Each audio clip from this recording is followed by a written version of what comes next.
I think the first order of business is we've got to, the United States has got to be able to send people back to orbit and be able to transport people to the space station.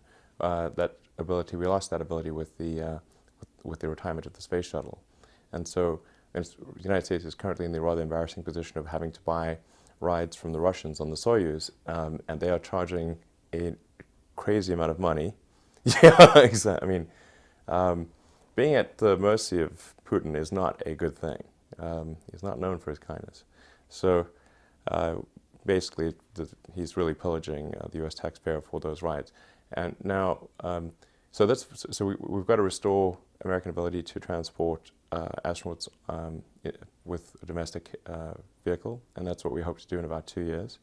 And then, obviously, the next step beyond that is to maybe send people beyond low Earth orbit to a loop around the moon, possibly land on the moon. Although I'm not super interested in the moon personally. I mean, because obviously we've done that, and we know but maybe just to prove the capability, and then then we need to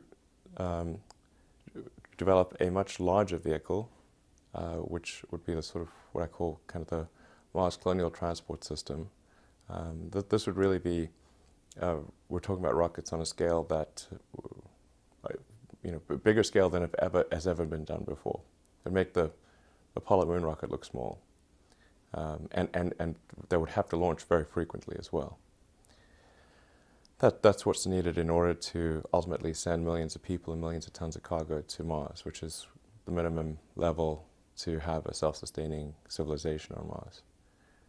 And maybe I think we might be able to complete that in about 10 or 12 years, and then so hopefully the first people we'd send to Mars would be around the middle of the next decade.